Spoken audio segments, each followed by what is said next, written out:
Today we stand at a critical juncture. The Postal Service finds itself on a fiscal cost that is unsustainable. This is about cutting back service and destroying the Postal Service. Rapid, aggressive, and fundamental changes are absolutely necessary. This is more than a threat to letter carriers. It's a threat to the postal industry, to the American people. Reducing delivery frequency would substantially reduce our annual cost by approximately $3 billion. We've seen nothing to support those alleged savings. There is no longer sufficient volume to sustain the cost of the 6-day delivery network. You're going to give up 1/6 of your service and future revenue opportunities. It doesn't look like a good deal for anybody. Recent independent surveys show that consumers support this change. The American people are not in favor of that if you put in front of them what the real solutions and alternatives are. Given what we have going forward, I think it's a risk we have to take. The Postmaster General may perceive this as a risk he has to take because he's not looking at any of the real solutions to the problem. The vast majority of people have told us that they will make arrangements. The Postal Service is going to have to adjust to what the needs of the American people are.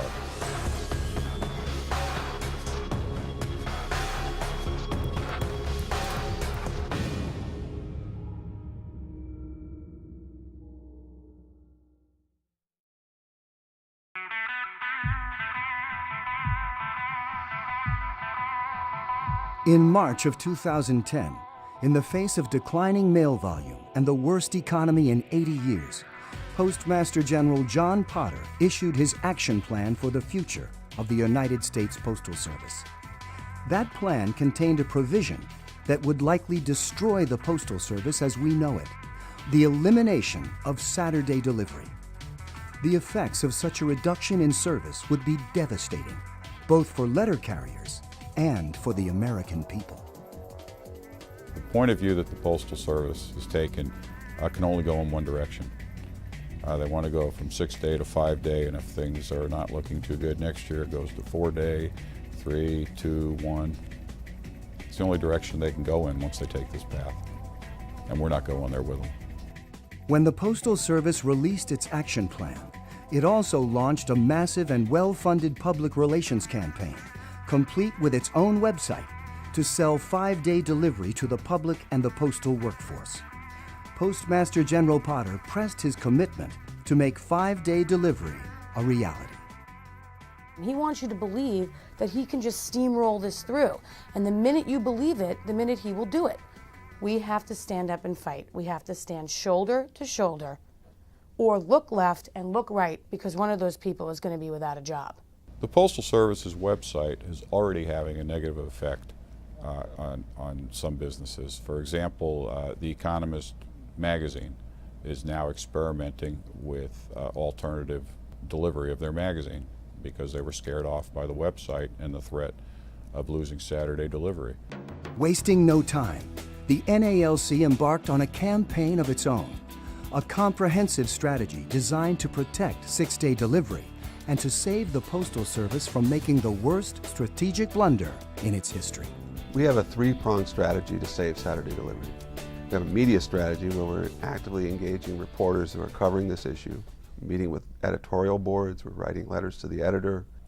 We have a legal strategy with the Postal Regulatory Commission, which is conducting an investigation of the Postal Service's proposal.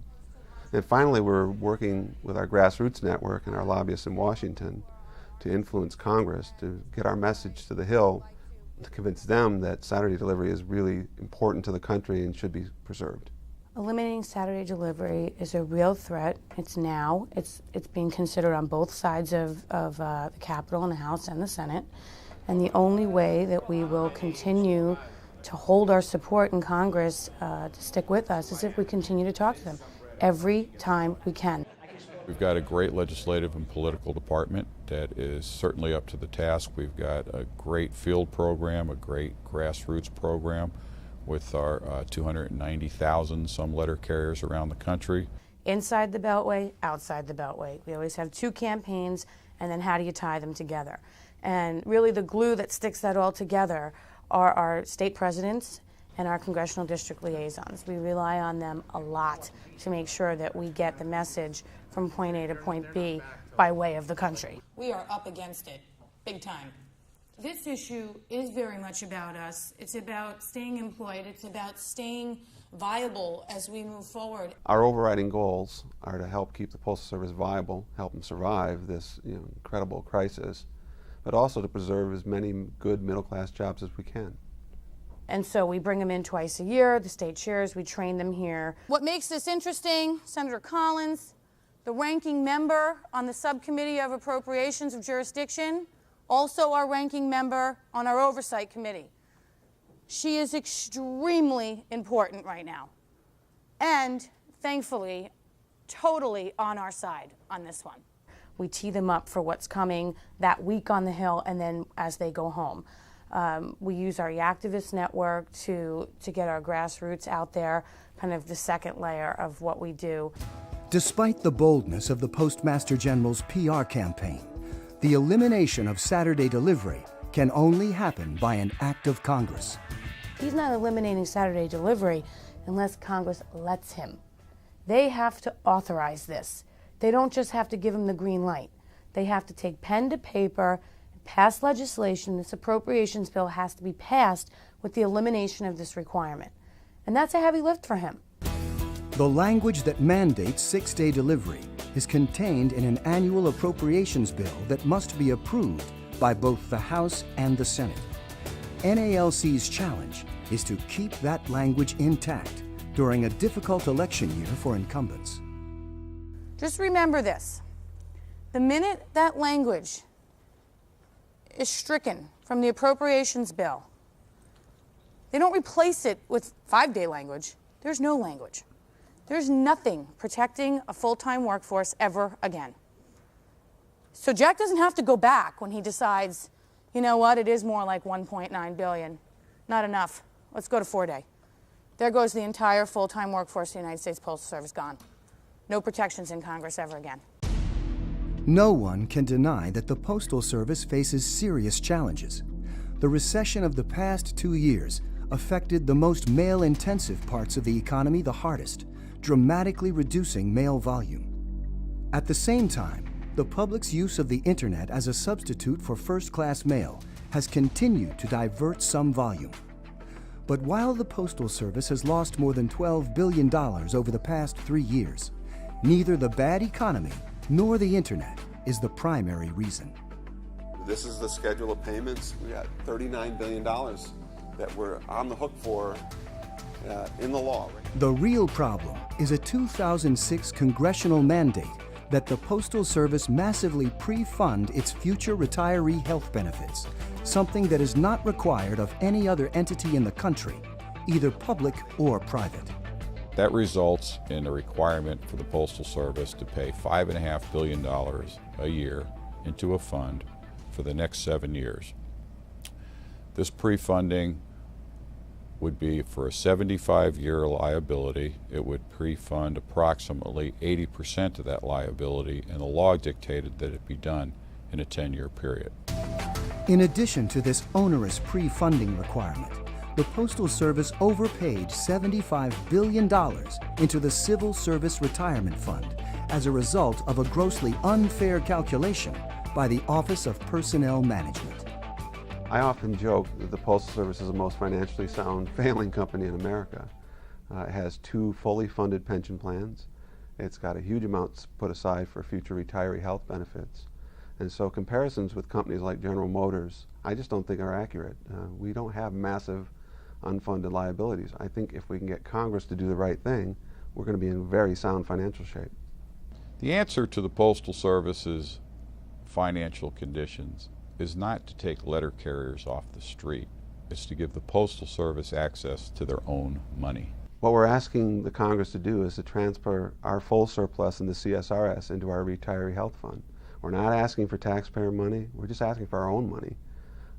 It's really hard to do something this big in an election year, but it's the right thing to do. We want that money applied to the Retiree Health Benefit Fund, which is what's really the weight around the ankle of the Postal Service right now. They would have made money in 3 of the last 4 years had it not been for having to make that payment. Getting anything done in Washington is difficult. Getting it done when it involves tens of billions of dollars is especially difficult. We've really got our work cut out for us. We've been working almost on a daily basis with our appropriations committees, House and Senate, full and subcommittee, Republican and Democrat, and making sure that we have all of our bases covered. NALC's grassroots leaders work through strategies and talking points for lobbying their members of Congress. Getting financial reform is crucial. And despite the challenges of a weak economy and declining mail volume, the arguments for preserving six-day delivery are strong. Six-day delivery actually gives the Postal Service a competitive edge. We have an edge. We have an advantage over the competition. We do deliver on Saturday. 150 million addresses, 6 days a week. To give that up for a $3 billion a year alleged savings, it makes absolutely no sense. Business happens 24 hours a day, 7 days a week. We don't want to cut service back. We want to give more service, and we want to find more ways to make that work for businesses and communities and customers throughout the country.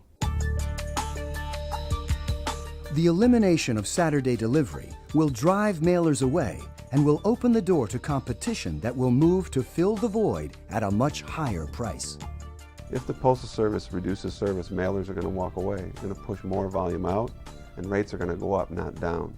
So higher rates and reduced service is not the way to attract the kind of business we want to build together. I think if you're UPS or FedEx, your radar's up. You are definitely paying attention to what's happening here. I'm sure they've got their eyes on the fact that if they started to fill that void, that would open up the mailboxes to other companies. It could do away with the monopoly, universal service in general. Someone's going to make money off this. It's just not going to be us. Ending Saturday delivery would eliminate some 50,000 postal jobs. At a time when we're talking jobs, jobs, jobs, this is jobs. This is a jobs bill right before you.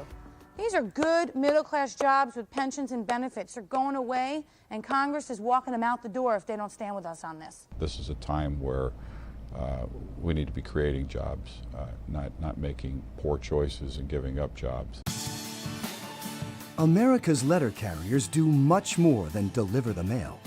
They are essential to the fiber of every community in America. It's because we're in every neighborhood, saving lives, stopping crime, putting out fires, delivering babies. The list goes on. You read the heroes section of the Postal Record every month, month after month, year after year. They become familiar to the communities through the food drive, through our efforts with muscular dystrophy, through our carrier alert program, where you can depend on that letter carrier who is part of the neighborhood looking in on your parents every day. It means a lot to the American people. The City Readiness Program, where letter carriers are experimenting with delivering drugs in emergency situations. The list goes on for what a letter carrier means to the American people. People won't know they're letter carriers anymore. You'll lose that connection with the American people that's made us so successful. It's made us the most trusted government agency several years running. Despite the results of the Postal Service's biased survey, Americans want six-day delivery.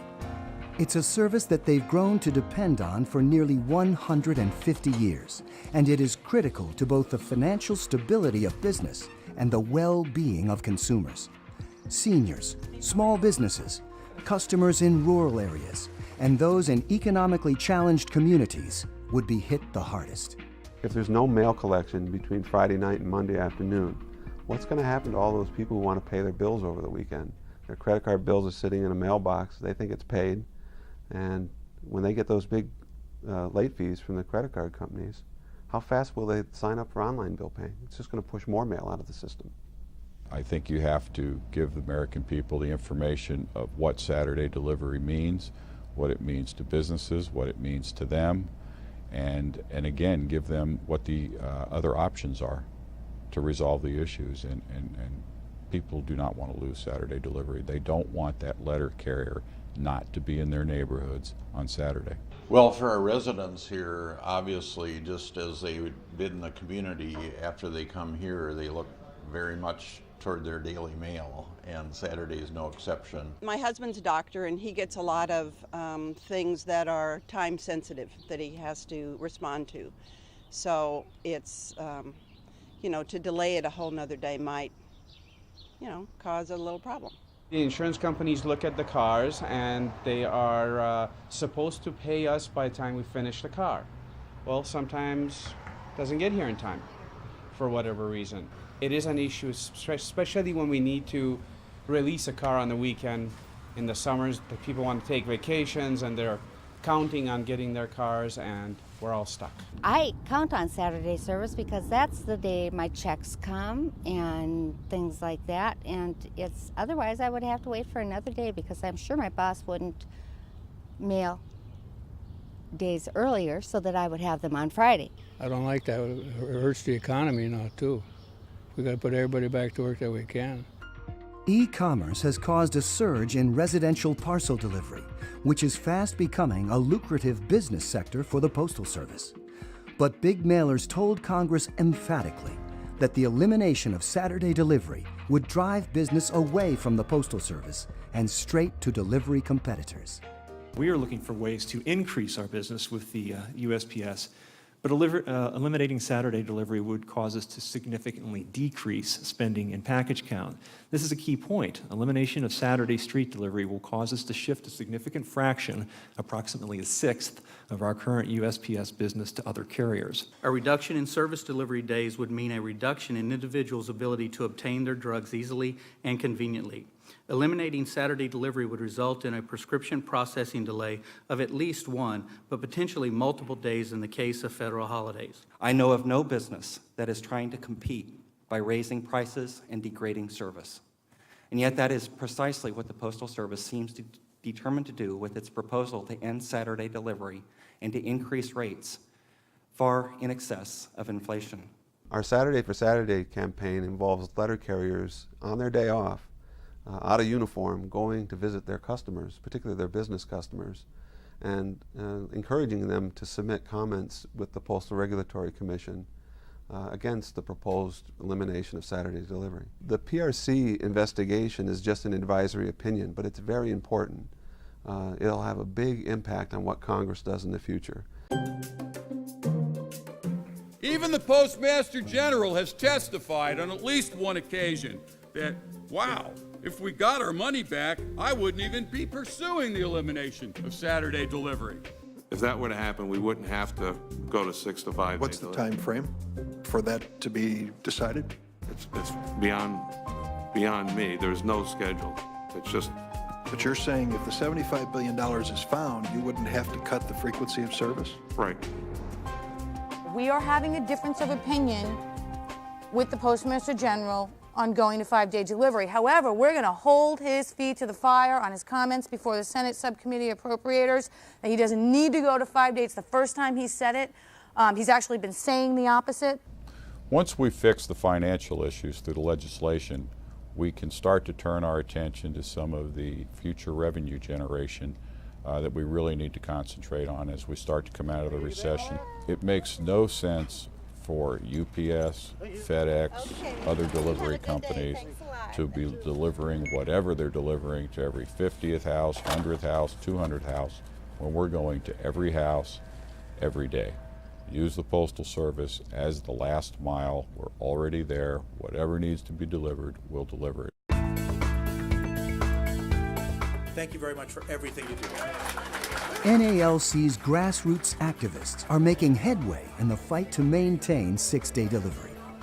They're able to come to Washington from every state in the union and intelligently talk about and educate their representatives in Congress on everything that affects the Postal Service and the letter carriers. I can go to Washington, I can go up to the offices on Capitol Hill, and I do, and tell them and explain to them, but until they see and hear from a letter carrier who's telling their story about their route, about why this would be bad for their route, why this would be bad for middle-class jobs back at home, they're a constituent. I'm not. They do the job. I don't. So that makes our program really strong in that they all go in with the same message. It's going to take all of us because we are 290,000 strong, and that's what it's going to take to make the changes. On the eve of their lobbying day on Capitol Hill, NALC state chairs received a rousing call to arms from AFL-CIO President Richard Trumka. His message was powerful and inspiring. See, the jobs and the economic crisis that we face today demand that we, each one of us, you and I, and our brothers and our sisters throughout the entire labor movement, lead America out of this mess. So when you head to Capitol Hill tomorrow, go there knowing that you have the power of 11.5 million working men and women of the AFL-CIO right beside you. We're with you. And when you go, you should know you'll be carrying the hopes and the dreams and the demands of all of your union brothers and sisters, all working people in this country, in fact.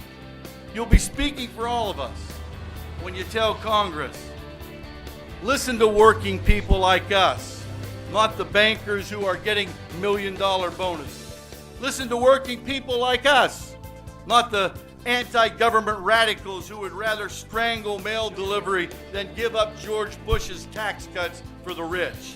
Listen to working people like us, not the greedy profiteers who fight like hell against workers' rights. Listen to working people, not the health insurance companies. Listen to working people if you expect us to listen to you come November. Thanks for coming to Washington. Good morning. Makes a big difference. How are you doing? We're mandated to pre-fund to the tune of $5.8 billion a year. We've already pre-funded $37 billion so far, but that's for future retirees' health benefits. That's a separate fund. We've already overfunded the civil service retirement system by $75 billion. People depend on their 6-day delivery. Yes, they do. Our businesses do, and our economy does, and our families do. Exactly. Medical supplies, Netflix, everything. Everybody's concerned and about just business, just exactly. Normal and routine commerce requires 6-day delivery. That's the key to a lot of this stuff too. If we give up that single day of delivery, somebody else is going to come in. Right. Right. And once you start doing that, then you erode the core of our basic service.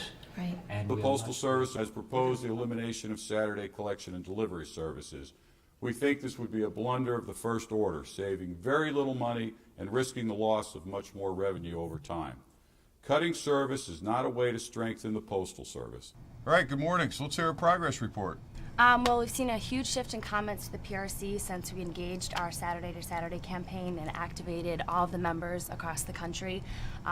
In June, we really saw things turn around, and the opponents outnumbered the supporters 2,200 to 200. So that's great progress. Fantastic. A ton of those comments were from business too, so this is going to give us great momentum. We have this planned at the convention to get pledges from all the delegates to go home and find 3 businesses to submit comments to the PRC.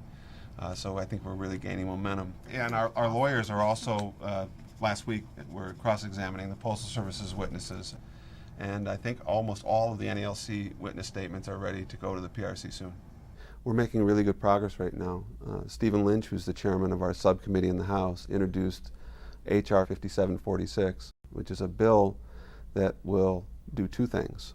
First, it'll require the Office of Personnel Management to accurately calculate the postal surplus in the CSRS. And secondly, and more importantly, it'll require them to transfer that surplus into the retiree health fund for the Postal Service. This will do more than anything to stabilize the Postal Service's finances. All right, Jen, so what's next on the Hill?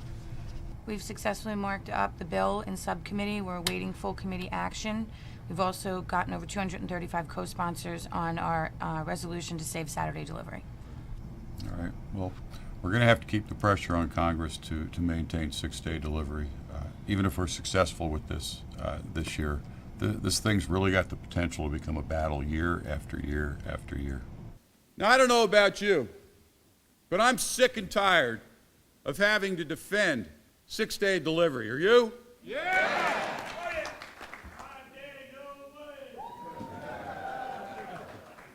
Do you think it's time the Postal Service took their heads out of their asses? Now, we've got a little bit of a fire. We've got a bit of a recession.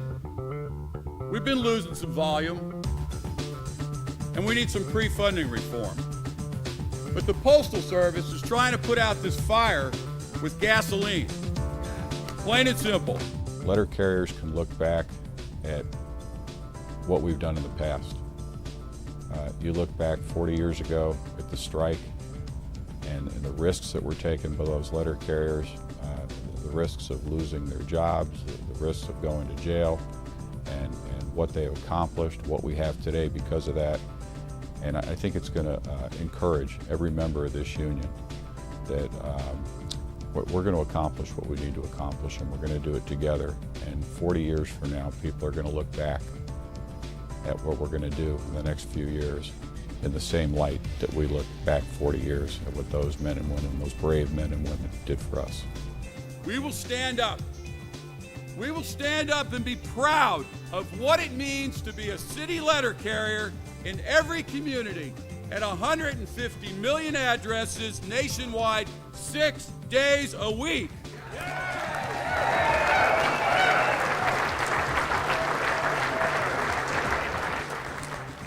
And we will stand up to protect the future of the Postal Service, because we are the Postal Service. Together, we are 300,000 strong, and together we will succeed. Thank you, brothers and sisters.